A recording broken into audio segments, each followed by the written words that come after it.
Voter list में गड़बड़ी हो रही है महाराष्ट्र में, झारखंड में। हमारा जो जीतने की संभावना है वो कम हो जाए, क्योंकि कांटे की टक्कर है कुछ जगह पे। ये सबसे बड़ा घोटाला हमारे लोकतंत्र में चुनाव आयोग की मदद से होने जा रहा है। आपको हमारे साथ लड़ना है तो मर के तरह सामने आइए, चुनाव लड़िए, लोगों में जाकर लड़िए, आपको पता चलेगा क्या है। 20 तारीख को चुनाव, 23 तारीख को होगा काउंटिंग और 26 तारीख तक हमको सरकार बनाने की मुदत दी है। 26 को सरकार बनानी पड़ेगी। बड़ी की जा रही है, आप एक बड़ा आरोप लगा रहे हैं। वोटर लिस्ट में गड़बड़ी हो रही है महाराष्ट्र में, झारखंड में। हरियाणा भी कोशिश की, लेकिन महाराष्ट्र की बात ऐसी है, भारतीय जनता पार्टी और उनके जो चेले चपाटे हैं, चोर लफंगे, उनके साथ वो चुनाव हारने जा रहे हैं। किसी भी हालत में जीत नहीं पा रहे। लोकसभा में ये लोग हार गए हैं, हमने हराया उनको, बहुत कोशिश की, लेकिन विधानसभा में ये लोग हार रहे हैं। तो क्या कर रहे हैं अभी मालूम है आपको? जो वोटर लिस्ट है उसमें गड़बड़ और घोटाले कर रहे हैं। चुनाव आयोग को से हाथ मिलाकर चुनाव आयोग उनको मदद कर रहा है। हर विधानसभा क्षेत्र में जहां बीजेपी लड़ने जा रही है, लगभग 150 विधानसभा क्षेत्र है जहां बीजेपी लड़ेगी, वहां वो ढूंढ रहे हैं ऐसे वोटर्स को जिसने लोकसभा में महाविकास आघाड़ी को वोटिंग किया है, मतदान किया है।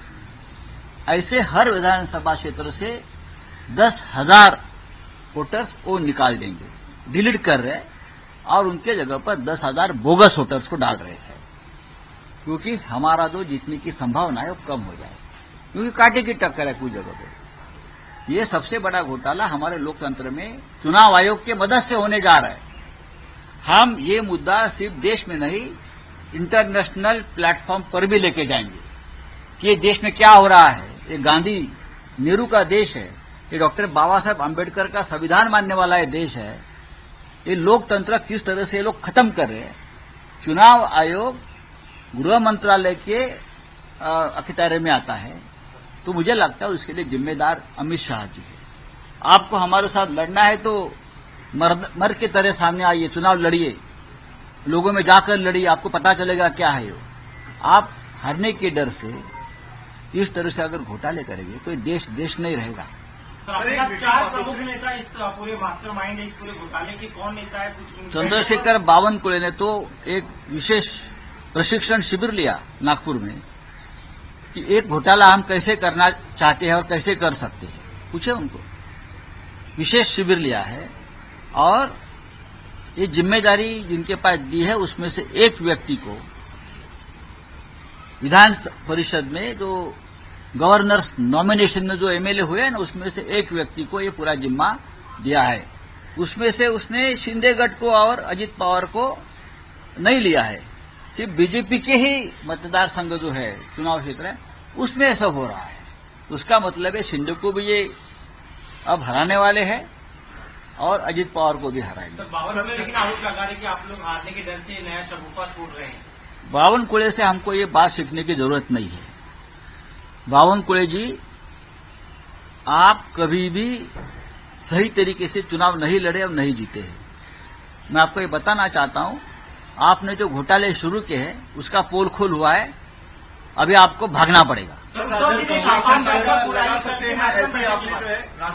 लगा सकते हैं, ऐसा आपने देखिए, में लिखा है। 20 तारीख को चुनाव होगा महाराष्ट्र में, 20 तारीख को चुनाव, 23 तारीख को होगा काउंटिंग और 26 तारीख तक हमको सरकार बनाने की मुदत दी है। 26 को सरकार बनानी पड़ेगी। 23 को अगर काउंटिंग होता है तो 24 तक काउंटिंग चलता है। ये महाराष्ट्र बहुत बड़ा स्टेट है, दुर्गम भाग है, एक 2 दिन लगता है मुंबई में पहुंचने के लिए। तो एमएलए दो दिन से यहां कैसे पहुंचेंगे, सरकार कैसे बनाएंगे? ये आघाड़ी का सरकार बनने वाला है, तो किसी भी हालत में लोगों को एक साथ नहीं आना है और सरकार बनाने का या विधिमंडल का नेता चुनने का जो एक समय लगता है वो भी हमें नहीं दे रहे। फिर राज्यपाल के पास जाना है गठबंधन बनाकर, तो उससे पहले राष्ट्रपति शासन लगा दो, क्योंकि ये लोग सरकार नहीं बना सकते। 6 महीने के लिए राष्ट्रपति शासन अमित शाह लगाएंगे। ये पूरा खेल चल रहा है महाराष्ट्र में चुनाव होने के बाद भी राष्ट्रपति शासन लगाने का। लेकिन अमित शाह जी, मैं आपको बताता हूं, हम ये होने नहीं देंगे।